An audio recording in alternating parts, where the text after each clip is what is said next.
The emergency klaxon jolted Sarah from her sleep at 0347 hours. Red lights flashed in the corridors as pilots scrambled from their bunks, pulling on flight suits and racing toward the briefing room. The base was under immediate threat, and every available aircraft was being prepared for an emergency response mission. Colonel Martinez stood at the front of the packed briefing room, his face grim as he addressed the assembled pilots. Intelligence confirms that the enemy fleet we photographed yesterday is launching a full-scale attack. They have approximately 40 aircraft inbound, supported by cruise missiles from their naval vessels. Estimated time to target is 90 minutes. The room erupted in controlled chaos as pilots absorbed the magnitude of the threat.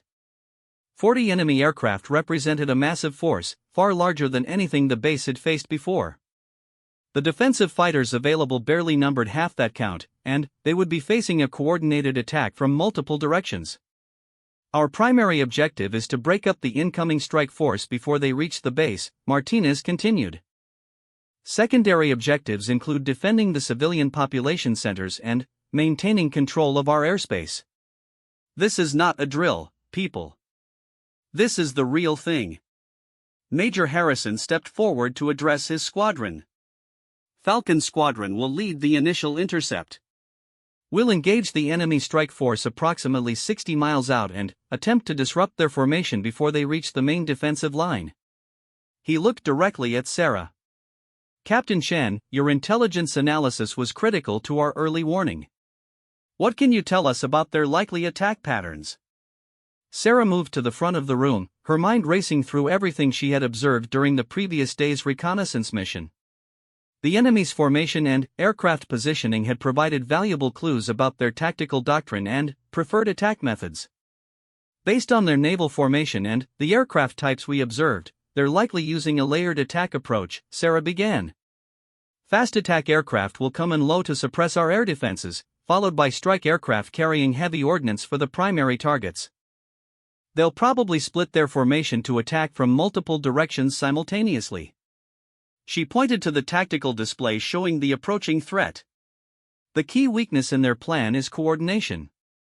If we can disrupt their timing by engaging the lead elements early, we can force them to attack piecemeal instead of as a coordinated strike force. Captain Rodriguez raised his hand. What about their fighter escort? They'll have air-to-air assets protecting the strike aircraft. Sarah nodded. Absolutely. But our reconnaissance showed they're using a defensive escort formation rather than an offensive sweep. That suggests they're prioritizing protection of their strike aircraft over achieving air superiority. We can use that against them. The briefing continued for another 10 minutes, with each pilot receiving specific assignments and engagement protocols. Sarah found herself assigned as Harrison's wingman, a position of trust that would put her directly in the center of the air battle. The recognition of her tactical skills was gratifying, but the responsibility was sobering. As the pilots rushed to their aircraft, Sarah felt the familiar pre-combat mixture of fear and excitement. Her F-16 had been hastily reconfigured from its reconnaissance loadout to air-to-air combat configuration, with advanced missiles and additional ammunition for the aircraft's internal cannon. The ground crew worked with practiced efficiency, knowing that every second saved could mean the difference between success and failure. The 8 F-16s of Falcon Squadron taxied to the runway in pairs, their engines screaming at full power as the pilots pushed their aircraft to maximum performance. Sarah's position as Harrison's wingman put her in the number 2 slot, following the Major's aircraft into the pre-dawn darkness. Falcon Squadron airborne and climbing, Harrison reported as the formation gained altitude. Vector 270, Angels 25. The other pilots acknowledged the transmission, their voices calm and professional despite the enormous stakes. As they climbed toward their intercept position, Sarah's radar began picking up the approaching enemy formation. The scope showed multiple contacts approximately 80 miles out, arranged in exactly the pattern she had predicted. The enemy was coming in 3 distinct waves, with the fastest aircraft in the lead followed by the main strike force. Contact, bearing 265, range 78 miles, Sarah reported. Count shows 12 aircraft in the lead element, 20 plus in the main body, with additional contacts trailing. Major Harrison's voice crackled over the radio. Good copy, Falcon 7. All units, prepare for engagement. Remember, our job is to break up their formation and reduce their numbers before they reach the base defense zone. The next few minutes passed with agonizing slowness as the two formations closed on each other at a combined speed of over 1,500 miles per hour.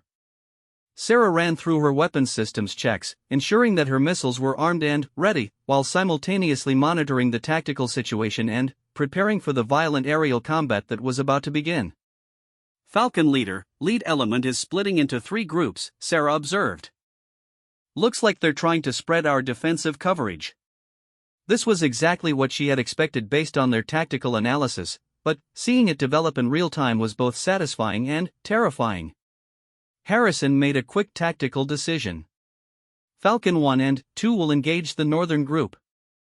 3 and 4 take the center. 5 and 6, you have the southern group. 7 and 8, stay with me as reserve and prepare for the main body.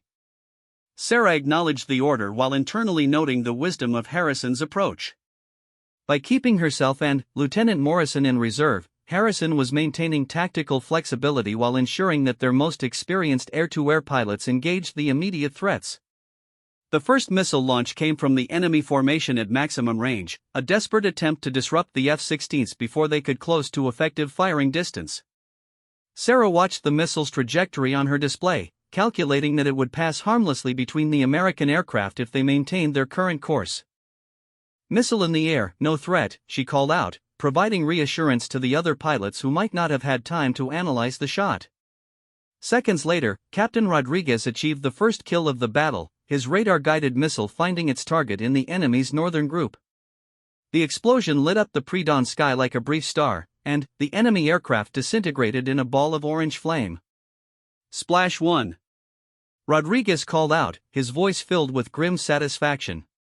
The air battle erupted into chaos as both formations engaged simultaneously. Aircraft maneuvered violently in 3 dimensions, pilots pulling tremendous G-forces as they attempted to gain position for missile shots while avoiding enemy fire. Sarah found herself in the unique position of observing the entire battle from her reserve position, able to analyze the developing tactical situation. Falcon leader, the center group is breaking through, Sarah reported. Falcons 3 and 4 are engaged but outnumbered. She could see that 2 of their pilots were being overwhelmed by superior numbers, and the enemy aircraft were beginning to penetrate toward the base. Without waiting for orders, Sarah made a split-second decision that would determine the outcome of the battle. Falcon leader, I'm engaging the center group breakthrough. She rolled her F-16 into a steep dive, accelerating toward the enemy aircraft that were threatening to escape the intercept zone. Falcon 7, negative. Maintain position.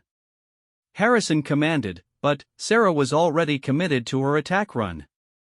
Sarah's tactical analysis had shown her exactly where the enemy formation was most vulnerable. The breakthrough aircraft were focused on reaching their target and had minimal fighter escort. If she could engage them before they reorganized, she could prevent them from reaching the base's defensive perimeter. Her first missile shot was perfect, striking an enemy strike aircraft at medium range and sending it tumbling earthward in flames. The explosion alerted the other enemy pilots to her presence, and suddenly, Sarah found herself the focus of multiple enemy fighters who broke off their attack runs to engage the threat she represented. Multiple bandits converging on Falcon 7, Lieutenant Morrison called out in alarm. "She's got 4, maybe 5 aircraft on her." Sarah's years of training and combat experience took over as she found herself in the most dangerous situation of her flying career. Multiple enemy fighters were closing from different directions, and she had to use every trick she had learned to survive the next few minutes. Rolling into a high G barrel roll, Sarah defeated the first missile shot and positioned herself for a head-on engagement with the closest enemy fighter. The 2 aircraft closed at incredible speed, each pilot trying to achieve a firing solution before the other. Sarah's shot was a fraction of a second faster, and the enemy aircraft exploded directly in front of her F-16, forcing her to fly through the debris cloud. Splash 2 for Falcon 7. Morrison called out, his voice filled with amazement and concern. But Sarah's situation was becoming increasingly desperate. The remaining enemy fighters had positioned themselves to attack from multiple angles, and she was running low on missiles with no immediate support available. Her only chance was to use her superior knowledge of the local terrain and weather conditions to gain an advantage. All Falcon units, Falcon 7 is engaged multiple bandits at Angels 15, grid square Delta 4, Sarah transmitted while pulling her aircraft through a series of violent evasive maneuvers. Major Harrison's voice cut through the radio chatter. Falcon leader engaging to support 7. All available units converge on Delta 4. Sarah realized that her spontaneous attack had accomplished exactly what was needed. By engaging the enemy breakthrough force, she had not only prevented them from reaching the base but had also drawn the attention of enemy fighters away from her squadron mates. The entire tactical situation had shifted in favor of the defending forces. Using a combination of terrain masking and violent maneuvering, Sarah managed to survive long enough for reinforcements to arrive. Captain Rodriguez and his wingmen dove into the fight, engaging the enemy fighters that had been pursuing her. The combined firepower of 3 F-16s quickly turned the tables on the enemy formation. Within minutes, the surviving enemy aircraft were retreating toward their carrier, having failed to complete their primary mission. The coordinated strike force had been broken up and defeated, with significant losses inflicted on the attacking formation. As the squadron regrouped and headed back to base, Major Harrison's voice came over the radio with obvious pride and emotion. Outstanding work, people. Falcon 7, that was either the bravest or craziest thing I've ever seen a pilot do. Possibly both. Sarah felt a deep sense of exhaustion and relief as the adrenaline of combat began to fade. Her spontaneous decision to engage the breakthrough force had been tactically sound but incredibly dangerous. If the reinforcements had arrived even 30 seconds later, she might not have survived the encounter. The debriefing that followed was extensive and detailed. Intelligence officers questioned every pilot about their observations and experiences during the air battle. Sarah's tactical analysis of the enemy's formation and attack patterns was praised as crucial to the successful defense, and her individual combat performance was recognized as exceptional. Colonel Martinez addressed the assembled pilots with obvious satisfaction. Today's action prevented what could have been a devastating attack on our base and the surrounding civilian areas. Your courage and skill under pressure exemplify the best traditions of military aviation. But, for Sarah, the most meaningful recognition came from her squadron mates. The pilots who had initially dismissed her as an unwelcome addition to their team now looked at her with the respect reserved for proven combat veterans. She had not only demonstrated her flying skills but had shown the kind of tactical judgment and personal courage that marked the difference between good pilots. Major Harrison's decision came swiftly. Years of combat experience had taught him to trust his pilot's instincts, especially when lives were on the line. All Falcon units, abort reconnaissance. Form up on me for immediate withdrawal, he commanded over the radio. But Sarah's warning had come too late. Even as the squadron began to turn toward home, the enemy carrier launched its first wave of fighters. Four sleek aircraft rose from the deck like angry hornets, their afterburners painting brilliant orange trails across the blue sky. Within moments, the peaceful reconnaissance mission had transformed into a deadly game of survival. Falcon leader, we have 4 bandits airborne and climbing, called Captain Rodriguez, his voice tense but controlled. They're vectoring toward our position. Sarah watched the enemy fighters through her sensor display, her mind automatically calculating intercept courses and time to engagement. The enemy aircraft were faster and more maneuverable than the heavily loaded F-16s, and they had the advantage of numbers and position. The reconnaissance squadron was in serious trouble. All units, maintain formation and proceed to waypoint Charlie, Harrison ordered. We'll use the mountain terrain for cover. It was a sound tactical decision under normal circumstances, but Sarah realized with growing alarm that the enemy fighters were positioned to cut off their escape route. Falcon leader, the bandits are moving to intercept us at the mountain pass, Sarah transmitted. If we continue on this heading, they'll have us in a perfect ambush position. She paused, knowing that her next words would either establish her credibility permanently or destroy it. I recommend we turn southeast toward the storm front and use the weather as cover. Lieutenant Morrison's voice cut through the radio chatter. Are you crazy? Flying into that weather system could kill us just as dead as the enemy fighters. Sarah understood his concern. The storm front she was suggesting was a massive thunderhead system with violent turbulence, possible icing conditions, and zero visibility. But she had studied the weather patterns extensively during mission planning and knew something the others didn't. The storm has a clear corridor on the southeastern edge. We can thread through it and come out behind the mountain ridge, out of the enemy's search area. Major Harrison was facing an impossible choice. Trust the weather analysis of a pilot who had been flying a desk for 18 months, or stick with conventional tactics and hope they could outrun or outfight superior enemy forces. The enemy fighters were closing fast, and he had to decide immediately. "Show me this corridor, Falcon 7, Harrison commanded. Sarah quickly transmitted the navigation data she had memorized from the weather briefing. The corridor was narrow, only about 2 miles wide, and would require precise flying to navigate safely. One mistake could send them into the violent heart of the storm, where even the best pilots could lose control of their aircraft. "That's a hell of a gamble," muttered Captain Rodriguez, but his tone suggested he was considering the option seriously. The enemy fighters were now within 20 miles and closing rapidly. Sarah could see them on her radar display, 4 deadly dots converging on the squadron's position. Traditional military doctrine would call for the F-16s to jettison their reconnaissance equipment and prepare for air-to-air combat, but they were outnumbered and carrying minimal armament. "Decision time, people," Harrison announced. "We can't outrun them, and we can't outfight them with our current loadout. Falcon 7, take the lead. Guide us through your corridor." The words sent a shock through the squadron.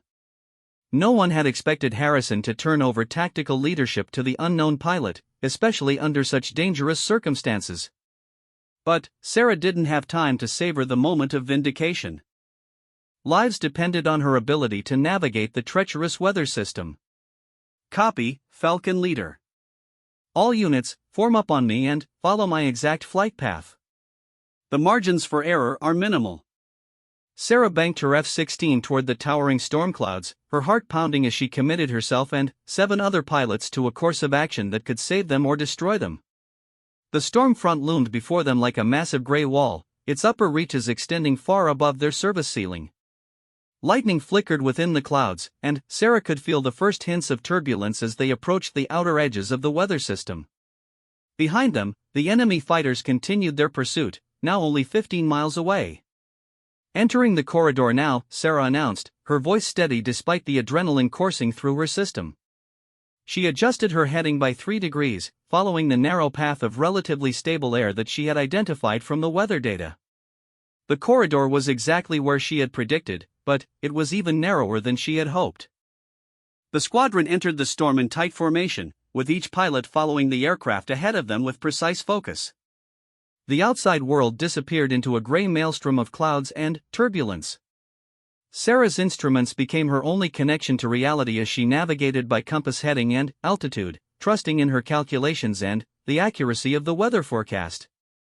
"Holy hell," muttered Lieutenant Morrison as his F-16 bucked and shook in the violent air. "This is like flying inside a washing machine." Sarah fought to keep her aircraft stable while simultaneously monitoring the navigation data and maintaining awareness of the other 7 aircraft following her.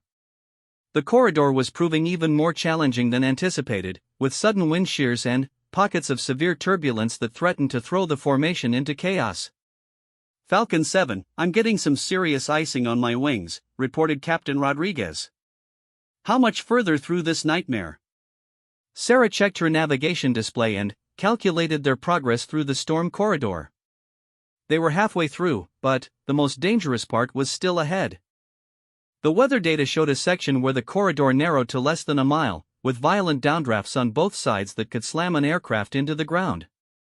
"We're approaching the narrow section," Sarah transmitted. "Everyone tighten up the formation and follow my lead exactly. Do not deviate from my flight path by more than 50 feet in any direction." What happened next tested every pilot's skills to the maximum.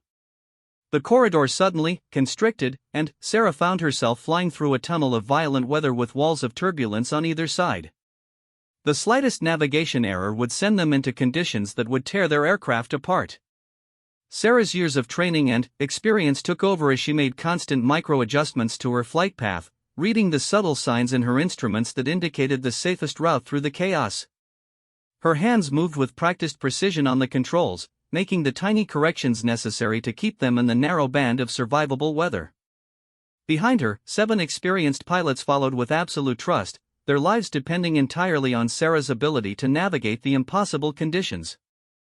The radio was silent except for the occasional grunt or sharp intake of breath as each pilot fought to maintain formation in the violent air. Lieutenant Morrison was struggling the most, his aircraft bouncing violently as he tried to follow Sarah's lead through a particularly severe section of the corridor. A sudden downdraft caught his F-16 and slammed it toward the ground, causing him to overcorrect and nearly collide with Captain Rodriguez's aircraft. "Morrison, level off and follow my heading exactly," Sarah commanded, her voice cutting through his panic. "Don't fight the turbulence, work with it. Small inputs, stay relaxed." Her calm guidance helped Morrison regain control of his aircraft, and the formation continued through the storm. Sarah realized that the other pilots were beginning to trust not just her navigation skills, but her judgment as a pilot and leader. The skepticism and dismissive attitudes had evaporated in the face of their shared peril. After what felt like hours but was actually only 12 minutes, Sarah saw the first hints of clear air ahead. The storm corridor was opening up, and beyond it lay the mountain ridge that would provide cover from the pursuing enemy fighters. "Clear air ahead," she announced. "We're almost through." The squadron burst out of the storm system like aircraft launching from a carrier, suddenly finding themselves in brilliant sunshine with the mountains rising protectively ahead of them. Sarah immediately began scanning her instruments and radar display, looking for any sign of the enemy fighters that had been pursuing them. "Falcon leader, I have no radar contact with the pursuing aircraft," reported Captain Rodriguez. "They either turned back or are still searching for us in the weather." Major Harrison's voice carried obvious relief as he resumed tactical command. "Outstanding work, Falcon 7. All units, proceed to Waypoint Delta and maintain radio discipline until we're back in friendly airspace." As the squadron flew toward the safety of their home base, Sarah reflected on what had just happened. In the span of an hour, she had gone from being an overlooked desk officer to the pilot who had saved an entire squadron from potential disaster. More importantly, she had proven to herself that her skills were still sharp despite months away from operational flying. The debriefing that followed their return to base was unlike anything Sarah had experienced. Major Harrison, typically reserved and critical, praised her tactical analysis and flying skills in front of the entire squadron. The intelligence she had gathered about the enemy's offensive preparations was immediately forwarded to higher headquarters, potentially preventing a surprise attack on their base. But the most significant moment came when Lieutenant Morrison approached her after the debriefing. The young pilot who had joked about having a babysitter extended his hand with obvious respect. "I owe you an apology, Captain Chen. You saved our lives out there, and you flew like nothing I've ever seen." The other squadron members echoed his sentiment, and Sarah found herself suddenly accepted as a full member of the team. The transformation was remarkable, but she knew that respect earned in combat was different from respect given for rank or credentials. These pilots had seen her perform under pressure, and that created a bond that couldn't be broken. Colonel Martinez called Sarah to his office that evening to discuss the mission and its implications. The intelligence she had gathered confirmed that enemy forces were indeed preparing for a major offensive operation. The naval vessels she had photographed were part of a larger battle group that had been massing for a surprise attack on their base and several Allied installations. "Your warning probably saved hundreds of lives," Martinez told her. "The enemy's timetable has been disrupted, and we now have intelligence on their capabilities and intentions that we never would have obtained otherwise." Sarah felt a deep sense of satisfaction, knowing that her analytical skills and flying abilities had made a real difference. But she also knew that this was just the beginning. The enemy's offensive preparations meant that more dangerous missions lay ahead, and the squadron would need every advantage they could get. That night, as Sarah lay in her bunk reviewing the day's events, she received an unexpected visit from Major Harrison. The squadron commander looked uncharacteristically humble as he sat down across from her. "I owe you an explanation," he began. "When you were assigned to our squadron, I was told you were here for intelligence support. I wasn't told about your combat background or your flying experience. If I had known, things would have been different from the start." Sarah nodded, understanding the position Harrison had been in. Military command structures were built on clear lines of authority and responsibility, and having an unknown quantity in the squadron created complications for any commander. "The important thing is that we worked as a team when it mattered," Sarah replied. "The mission succeeded because everyone did their job." Harrison smiled, the first genuine smile she had seen from him. "That's exactly the kind of attitude I want in my pilots." Which brings me to my next point. How would you feel about a permanent transfer to operational status? We're going to need experienced pilots for what's coming next. The offer was everything Sarah had hoped for since her transfer to the base.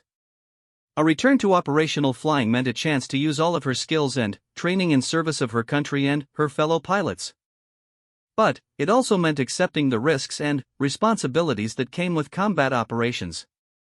"I'd be honored to serve with the squadron," Sarah answered without hesitation. The conversation that followed covered the tactical situation, the enemy's capabilities, and the challenges the squadron would face in the coming weeks. Intelligence reports suggested that the enemy was not deterred by the failure of their initial operation, and additional offensive actions were likely. Sarah's unique combination of analytical skills and combat experience would be crucial for the squadron's success in future missions. Her ability to read intelligence reports and translate them into tactical advantages had already proven invaluable, and her flying skills under pressure had earned the respect of her peers. As Harrison prepared to leave, he turned back to Sarah with a serious expression. "There's one more thing you should know. The mission tomorrow is going to be even more dangerous than today's operation. The enemy knows we penetrated their reconnaissance screen, and they'll be ready for us next time." Sarah felt a familiar mixture of anticipation and apprehension. Combat flying was always dangerous, but the knowledge that the enemy was now aware of their capabilities raised the stakes significantly. The element of surprise that had helped them escape today would not be available for future missions. Captain Sarah Chen had always been underestimated. When she walked into the briefing room at Kadena Air Base in Okinawa, the other pilots barely glanced up from their flight plans. To them, she was just another support officer who happened to wear pilot wings.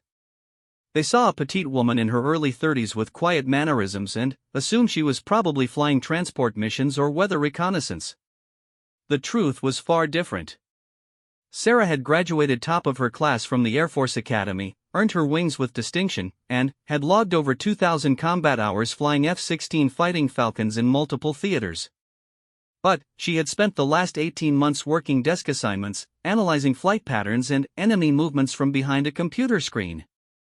Her superiors valued her analytical mind, but Sarah missed the cockpit desperately.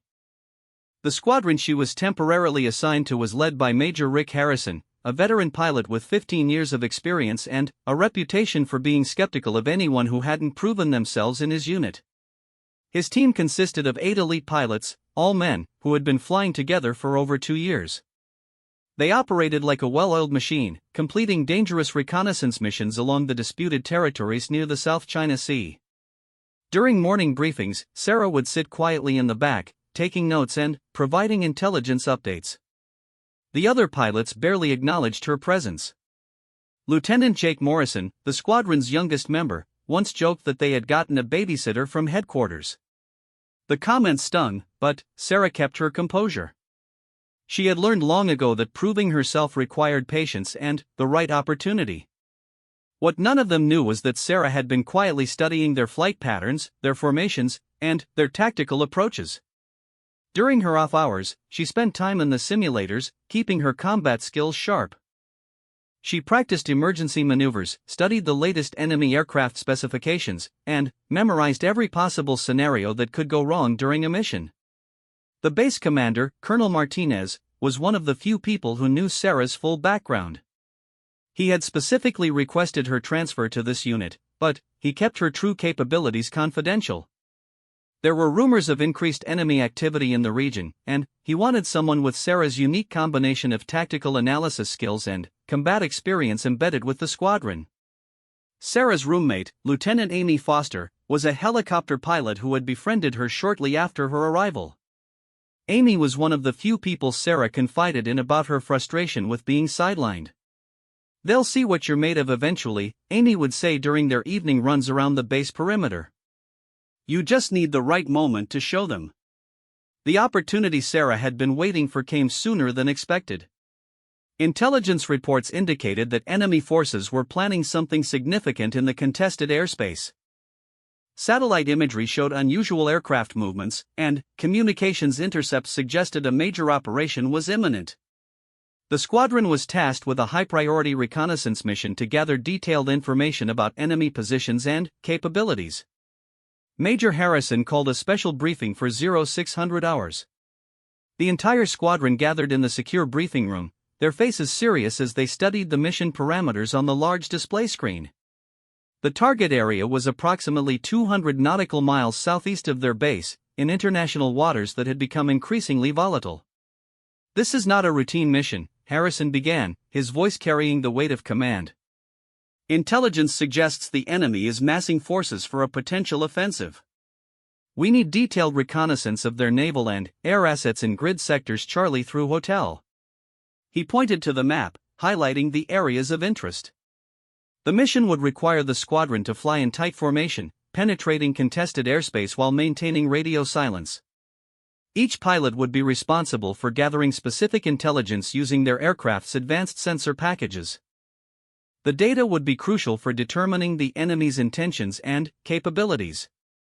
As Harrison outlined the flight plan, Sarah noticed several potential issues. The proposed route took them directly through an area where enemy surface-to-air missile systems had been recently detected. The formation spacing seemed too tight for the mountainous terrain they would be crossing.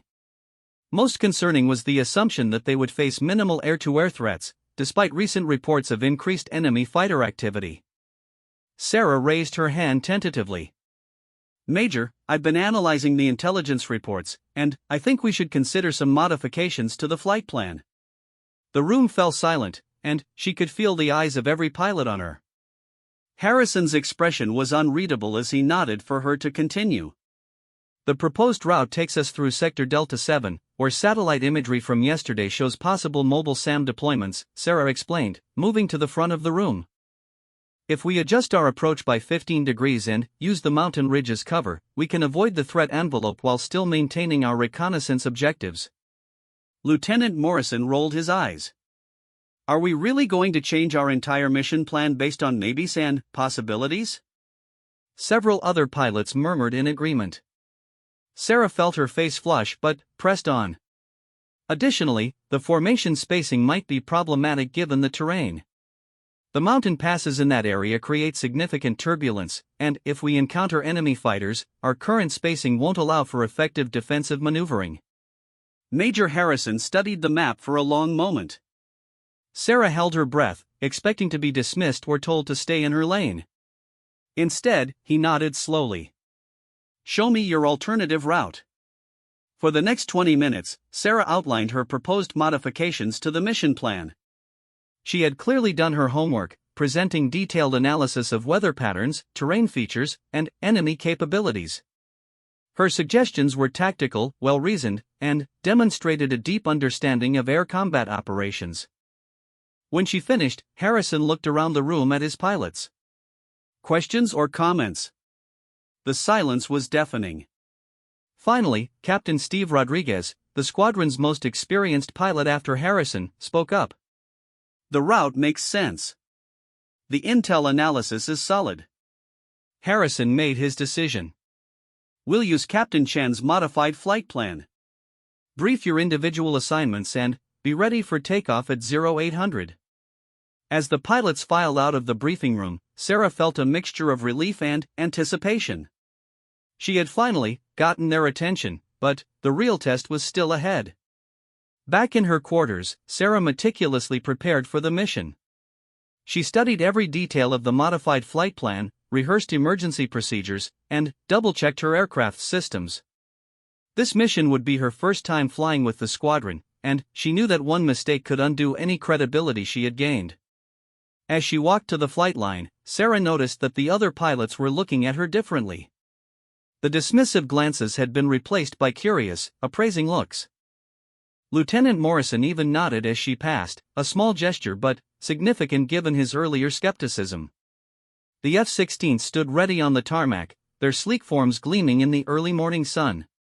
Sarah's aircraft, tail number 847, had been specially configured for reconnaissance with additional sensor packages and extended fuel tanks. She completed her pre-flight inspection with practiced efficiency, running through the extensive checklist that had become second nature over her years of flying. Major Harrison's voice crackled over the radio as the squadron prepared for takeoff. Falcon leader to all units. Weather is clear, winds favorable. Let's bring home some good intel. One by one, the 8 F-16s taxied into position, their engines roaring to life. Sarah's heart raced as she received clearance for takeoff. It had been too long since she had felt the incredible acceleration of an F-16 at full power. The aircraft lifted off the runway with authority, and Sarah felt the familiar sensation of freedom that only came from flying a high-performance fighter jet. The squadron formed up in the modified formation that Sarah had suggested, with Harrison leading and the other pilots maintaining precise positions relative to the terrain features below. As they climbed to their cruising altitude, Sarah marveled at the professionalism and skill of her temporary squadron mates. Despite their initial skepticism about her, they were clearly exceptional pilots. The flight toward the target area was routine at first. The squadron maintained radio silence as they crossed into international waters, relying on hand signals and pre-arranged maneuvers to coordinate their movements. Sarah found herself settling into the rhythm of formation flying, her aircraft responding precisely to her control inputs. As they approached the reconnaissance area, Major Harrison signaled for the squadron to spread out into their surveillance formation. Each pilot had specific sectors to monitor and photograph using their aircraft's sophisticated camera and sensor systems. Sarah's assignment was to document naval vessels in the southern portion of the grid, an area that intelligence suggested might contain significant enemy assets. Banking her F-16 into a gentle turn, Sarah activated her reconnaissance equipment and began her systematic sweep of the assigned sector. Through her aircraft's sensors, she could see several naval vessels arranged in what appeared to be a defensive formation. The ships were clearly military vessels, including what looked like destroyers and possibly a small aircraft carrier. As Sarah documented the enemy fleet, she noticed something that made her blood run cold. The ships were not positioned defensively as intelligence had suggested. Instead, they were arranged in an offensive formation, with their weapon systems oriented toward the direction of her base. More troubling was the presence of aircraft on the carrier's deck, aircraft that appeared to be preparing for launch. Sarah's tactical training immediately recognized the signs of an imminent offensive operation. The enemy wasn't just massing forces for defense, they were preparing to launch a major attack. The intelligence estimates had been wrong, and the squadron was flying directly into what could become a hostile environment within minutes. She needed to alert Major Harrison immediately, but the radio silence protocol meant she couldn't simply call out the warning. Sarah looked around for Harrison's aircraft and spotted him approximately 2 miles to her north, focused on his own reconnaissance duties. The other squadron members were scattered across the target area, each concentrating on their assigned sectors. Time was critical. If the enemy launched their aircraft, the reconnaissance squadron would be caught in contested airspace with minimal weapons and no support. Sarah made a quick decision that would either save her squadron mates or get her court-martialed for breaking protocol. She switched to the emergency frequency and keyed her radio. Falcon leader, this is Falcon 7. Break radio silence. Priority alert. Her transmission cut through the silence like a knife, causing immediate confusion among the other pilots. Harrison's voice came back sharp and angry. Falcon 7, you are breaking protocol. Resume radio silence immediately. Negative, Falcon leader. Enemy naval forces are in offensive posture. Aircraft preparing for launch from carrier. We have minutes before this becomes a hot zone. The radio exploded with chatter as the other pilots tried to process what Sarah was reporting. Some were demanding confirmation, others were asking for clarification of her position, and everyone wanted to know what Harrison's orders were. Major Harrison had to make a critical decision with incomplete information. Trust the intelligence analysis from a pilot who had just broken radio silence protocol, or continue the mission as planned and risk the safety of his entire squadron. The seconds ticked by as he weighed his options, knowing that whatever choice he made would have consequences for everyone under his command.